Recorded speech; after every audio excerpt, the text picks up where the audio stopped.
एक गांव में एक सेठ और सेठानी रहते थे। वे बहुत अमीर थे, लेकिन बहुत कंजूस भी थे। फिर एक दिन सेठ को किसी काम से दूसरे गांव जाना पड़ता है। उनके घर में एक नौकरानी भी थी। सेठ के जाते ही सेठानी उस नौकरानी पे जुल्म ढाना शुरू कर देती है। वह नौकरानी दिन भर घर का काम करती, लेकिन सेठानी को कभी भी उस पर दया नहीं आती थी और वह हमेशा उसे डांटती रहती थी। वहीं दूसरी तरफ गांव में एक कुआं था। बहुत समय पहले एक औरत ने उस कुएं में गिरकर अपनी जान दे दी थी। तब से उस कुएं से अजीब अजीब सी आवाजें आने लगी थी।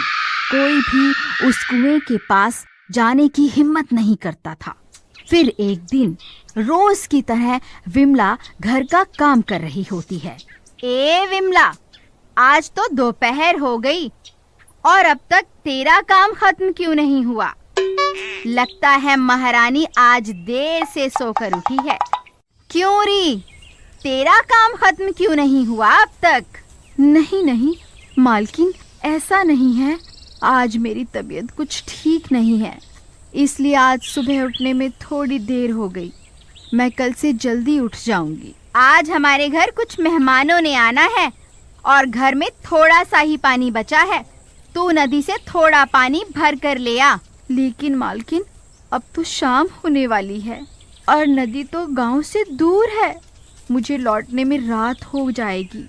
अगर आप कहें तो मैं कल सुबह सुबह पानी भर कर ले आऊं? नहीं नहीं, तेरा दिमाग खराब तो नहीं हो गया? तूने सुना नहीं कि मेहमानों ने आ जाना है, तो पानी की जरूरत भी तो आज ही होगी ना। मुझे नहीं पता, कहीं से भी 2 घड़े भरकर पानी लेकर आ। फिर विमला उदास परेशान मन से 2 घड़े अपने सर पर रखकर पानी भरने चल देती है। थोड़ी दूर चलने पर वह उसी चुड़ैल के कुएं के पास से गुजरती है। अरे, ये तो शाम हो गई। मुझे नदी से लौटने में जरूर रात हो जाएगी। क्यों ना इसी कुएं से पानी भर लूं? नहीं नहीं, गांव वाले तो कहते हैं कि ये भूतिया कुआं है। इस कुएं के अंदर चुड़ैल रहती है। अब क्या करूं? अगर नदी से पानी भरने जाऊंगी तो लौटते वक्त अंधेरा हो जाएगा। नहीं नहीं, इसी कुएं से भर लेती हूँ। फिर वह उस कुएं के पास पानी भरने पहुंच जाती है। जैसे ही वह उसमें झांक कर देखती है, उसे उस कुएं में से अजीब अजीब सी आवाजें आने लगती हैं। कोई है? मेरी मदद करो, मैं इस कुएं में गिरी हुई हूँ। कोई मेरी जान बचाओ, मेरी मदद करो। अरे, ये कौन है? ये तो कोई लड़की की आवाज है। लगता है इसे मेरी मदद की जरूरत है। तुम कौन हो? तुम इस कुएं में कैसे गिर गई? क्या तुम मुझे सुन सकती हो? फिर जैसे ही विमला कुएं में झांक कर देखती है, तभी वह कुएं की चुड़ैल उसे कुएं के अंदर खींच लेती है। बचाओ बचाओ, कोई है? कोई मेरी जान बचाओ। हे भगवान, मेरी मदद करो। तभी विमला के सामने एक चुड़ैल आकर खड़ी हो जाती है। विमला बहुत डर जाती है। हा हा हा हा हा हा हा हा। आज बहुत सालों के बाद कोई इस कुएं की तरफ आया है। मैं कब से इसी कुएं में इंतजार कर रही थी। आज जाकर मेरा इंतजार खत्म हुआ। मुझे छोड़ दो, मुझे जाने दो। गांव वाले सही कहते थे, इस कुएं में चुड़ैल का वास है। तभी वह चुड़ैल विमला के शरीर में घुस जाती है और फिर वह चुड़ैल कुएं से बाहर निकल आती है। फिर वह दोनों खाली मटकों को अपने सर पर रखकर वापस अपने घर की ओर चल देती है और थोड़ी देर में घर पहुंच जाती है। घर पर मेहमान आ चुके होते हैं। ए विमला, जल्दी जाके सारा पानी रसोई घर में रख दे और जल्दी से हम सब के लिए भोजन तैयार कर दे। मेरे भाई को पनीर की सब्जी बहुत पसंद है। चल निकल यहाँ से। तेरी इतनी हिम्मत, मुझे हुक्म देती है? ले, खुद ही भर के पानी ले आ इसमें। इतना बोलकर वह दोनों घड़ों को जमीन पर पटक देती है। अरे दैया रे, इसकी हिम्मत तो देखो। भाभी, आपने अपनी नौकरानी को बहुत सर चढ़ा रखा है। इसकी हिम्मत तो देखो। इतना गुस्सा, इसने तो दोनों घड़े ही तोड़ दिए। ए विमला, ये तूने सही नहीं किया। तूने मेरे मेहमानों के सामने मेरी बेइज्जती करके अच्छा नहीं किया। तुझे इसकी सजा जरूर मिलेगी। जल्दी से ये टूटे हुए घड़े समेट और जाकर खाना बना। अच्छा, तो अब तू मुझे हुक्म देगी? तेरी इतनी हिम्मत? मैं बहुत थक गई हूँ। चल, जाकर मेरे लिए एक गिलास खून भर कर लेकर आ।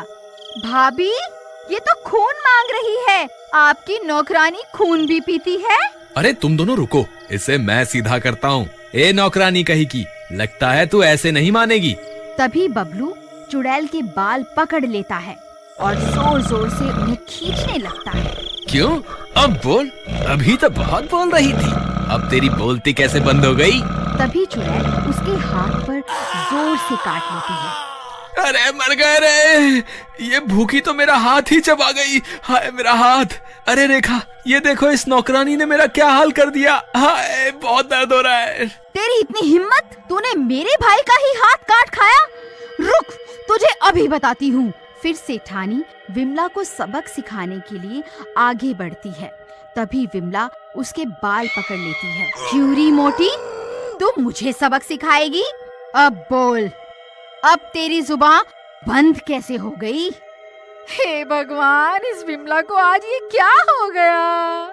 ये तो किसी से भी नहीं डर रही। ए विमला, मेरे बाल छोड़ दे, नहीं तो अच्छा नहीं होगा। बबलू, बबलू, मुझे इससे बचाओ, मेरी मदद करो। फिर जैसे तैसे वह तीनों अपनी जान बचाकर वहां से भाग जाते हैं। बहन, ये तुमने हमारे साथ ठीक नहीं किया। भला कोई मेहमानों को अपने घर बुलाकर उनके साथ ऐसा व्यवहार करवाता है क्या? रेखा, चलो अभी यहाँ से चलो। बस बहुत बेइज्जती करवा ली, बस अब और नहीं। नहीं नहीं बबलू भाई, मुझे यहाँ अकेला छोड़कर मत जाओ। मैं अकेली इस घर में विमला के साथ नहीं रह सकती, ये मुझे मार डालेगी। तुम आज रात यहीं मेरे घर रुक जाओ, कल सुबह अपने घर चले जाना। ठीक है, लेकिन ध्यान रहे, मैं और अपनी बेइज्जती नहीं सहने वाला। ठीक है भाई, लेकिन अब हम क्या करें? वापस घर जाना सही होगा। वह विमला अभी भी घर पर ही होगी। कहीं उसने हम पर फिर से हमला कर दिया तो? हम थोड़ी देर यहीं इंतजार करते हैं। थोड़ी देर में विमला सो जाएगी, फिर हम लोग घर चलेंगे। फिर थोड़ी देर इंतजार करने के बाद वह लोग फिर से वापस अपने घर की ओर चल देते हैं। अजी जरा झांक कर तो देखिए, विमला है या सोने चली गई? फिर बबलू झांक कर देखता है। अरे कोई नहीं है, डरने की कोई बात नहीं है, रास्ता साफ है, चलो अंदर चलते हैं। फिर वह तीनों दबे पांव घर के अंदर घुस जाते हैं और इधर उधर देखने लगते हैं। अरे कोई नहीं है, चलो अब सब सो जाते हैं, सुबह होने दो। इस नौकरानी को तो मैं सबक सिखाऊंगा। फिर रात के 3 बजते ही विमला पूरी तरह से चुड़ैल बन जाती है। वह बहुत डरावनी बन जाती है। फिर वह अपने कमरे से निकलकर बाहर आती है, जहां वह तीनों सो रहे होते हैं। उस चुड़ैल को बहुत भूख लग रही होती है। तभी उसे बबलू की टांग दिखाई देती है। वह बबलू के पास जाती है और उसकी टांग को चबाने लगती है। तभी बबलू की नींद खुल जाती है। अरे मर गए रे, बहुत दर्द हो रहा है। अरे ये चुड़ैल कहाँ से आ गई? अरे रेखा जल्दी उठो, देखो ये चुड़ैल तो मेरी टांग ही चबा गई। अरे मर गए रे, आज हम ये कहाँ फंस गए? तभी रेखा और सेठानी की नींद खुल जाती है। उस चुड़ैल को अपने सामने देखकर उनकी आंखें फटी की फटी रह जाती हैं। उन्हें कुछ समझ नहीं आता कि अब क्या करें। अजी, ये तो वह नौकरानी विमला ही है, ये तो चुड़ैल बन गई। हम तो अच्छे भले अपने घर जा रहे थे, इस सेठानी की वजह से हम भी इसके साथ यहाँ फंस गए। अजी कुछ कीजिए ना। अरे मैं क्या करूं भगवान, ये तो हाथ धोकर मेरे पीछे ही पड़ गई है। पहले मेरा हाथ चबा डाला, अब मेरी टांग खा गई है। हाय बहुत दर्द हो रहा है, हाय मैं मर गया। मैं बहुत सालों से भूखी हूँ।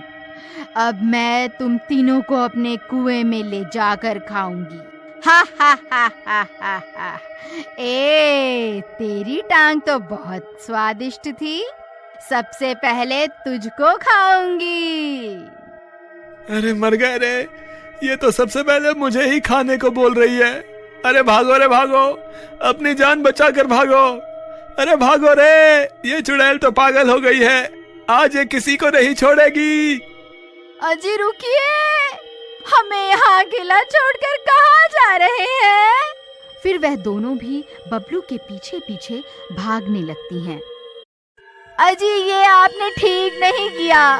मैं तो आपको बहुत बहादुर समझती थी। आप तो एक नंबर के डरपोक। आप मुझे वहाँ अकेला मरने के लिए क्यों छोड़कर आए? फिर इतना शोर शराबा सुनकर कुछ गांव वाले वहां पहुंच जाते हैं। अरे भाई क्या हुआ? तुम सब इतना घबराए हुए क्यों हो? तुम सब इतनी रात गए यहाँ इतना शोर क्यों मचा रहे हो? कहीं कोई चोर वोर तो नहीं आ गया? अरे नहीं भाई, हमारे घर की नौकरानी के ऊपर चुड़ैल का साया आ गया है। चुड़ैल ने उसके शरीर पर कब्जा कर लिया है। देखो उसने मेरी क्या हालत कर दी है। हम तो वक्त रहते वहाँ से भाग आए, नहीं तो वो हमें कुएं में ले जाकर कच्चा खाने की बात कर रही थी। क्या कहा भाई? कुएं में ले जाकर? कहीं वो कुएं की चुड़ैल तो नहीं जिसके बारे में सब गांव वाले बातें किया करते हैं? हे भगवान, मुझे तो लगता है ये उसी कुएं की चुड़ैल है। वो इतने सालों के बाद उस कुएं से आजाद हुई है, अब वो किसी को जिंदा नहीं छोड़ेगी। अरे भाई ऐसा मत कहो, तुम तो हमारी मदद करने के बजाय और डरा रहे हो। कोई तो उपाय होगा इस चुड़ैल से पीछा छुड़ाने का। भाई अगर हमें उपाय पता होता तो हम पहले ही इस चुड़ैल से छुटकारा न पा लेते। लेकिन भाई हमें कुछ ना कुछ तो करना ही होगा। वो चुड़ैल किसी भी वक्त यहाँ आती होगी। जल्दी से कोई तरकीब सोचो, कोई तो रास्ता होगा। इस चुड़ैल की कोई ना कोई कमजोरी तो जरूर होगी। ये चुड़ैल हमें कुएं में ले जाकर खाने की बात कर रही थी। चलो हम उसी कुएं के पास चलते हैं। और फिर वह सब लोग उस कुएं की ओर चल देते हैं और कुछ ही देर में वह लोग वहां पहुंच जाते हैं। अजी मुझे तो लगता है हमने यहाँ आकर बहुत बड़ी गलती कर दी। ये कुआं तो उस चुड़ैल का घर है, वह यहाँ जरूर आएगी। मुझे लगता है हमने यहाँ आकर अपनी मौत खुद ही तय कर दी है। ऐसा कुछ नहीं होगा, मुझे लगता है ये कुआं ही उस चुड़ैल की सबसे बड़ी कमजोरी है। ये उसका घर है। उसने सालों तक इसी कुएं में रहकर इतनी सारी शक्तियों को हासिल किया है। अगर हम इस कुएं में आग लगा दें तो जरूर उस चुड़ैल की सारी शक्तियां खत्म हो जाएंगी। चलो हमें देर नहीं करनी चाहिए, जल्दी से इस कुएं में आग लगा देते हैं। इसके अलावा हमारे पास कोई और तरकीब भी तो नहीं है। फिर वह सब मिलकर सूखी घास और पेड़ की सूखी टहनियों को उस कुएं में डालने लगते हैं। तभी उन्हें डरावनी डरावनी आवाजें आने लगती हैं। ये कैसी आवाजें हैं? कहीं वो चुड़ैल यहाँ तो नहीं आ रही? अरे मर गए रे, वो देखो वो चुड़ैल तो यहीं आ रही है। आल तू जलाल तू आई बला को टाल तू, आल तू जलाल तू आई बला को टाल तू। हे भगवान हमारी रक्षा करो। तभी उन्हें दूर से वह चुड़ैल आते हुए दिखाई देती है। वह सब लोग उसे देखकर बहुत डर जाते हैं। ए गांव वालों, अच्छा हुआ तुम मुझे यहीं मिल गए। तुम सबकी मौत तुम्हें यहाँ खींच कर लाई है। ए चुड़ैल, हम तुझसे नहीं डरते। मुझे तेरी कमजोरी के बारे में पता चल गया है। तू हमारा कुछ नहीं बिगाड़ सकती। मैं तुझसे नहीं डरता। रुक, तुझे अभी मजा चखाता हूँ। बबलू भाई थोड़ी कम हेकड़ी झाड़ो, ज्यादा हीरो मत बनो। जिस तरकीब को लेकर इतना उछल रहे हो ना, अगर वो तरकीब फेल हो गई तो सबसे पहले ये तुम्हें ही कच्चा खाएगी। चल डरपोक, चल भाग यहाँ से। तभी बबलू एक मशाल में आग जलाकर उसे कुएं में फेंक देता है। देखते ही देखते कुएं से आग की बड़ी बड़ी लपटें उठने लगती हैं। ए मूर्ख इंसान, ये तूने क्या कर दिया? नहीं नहीं, ऐसा नहीं हो सकता। अरे मर गई रे, ये मुझे क्या हो रहा है? फिर देखते ही देखते वह चुड़ैल भी जलने लगती है और कुछ ही देर में जलकर राख हो जाती है और विमला उस चुड़ैल के चंगुल से आजाद हो जाती है। विमला, तुम वापस आ गई? तुम ठीक तो हो ना? मुझे माफ कर देना, मैंने हमेशा तुमसे बदतमीजी से बात करी और तुम्हारे भोलेपन का फायदा उठाया। आज के बाद मैं तुम्हें कभी नहीं सताऊंगी।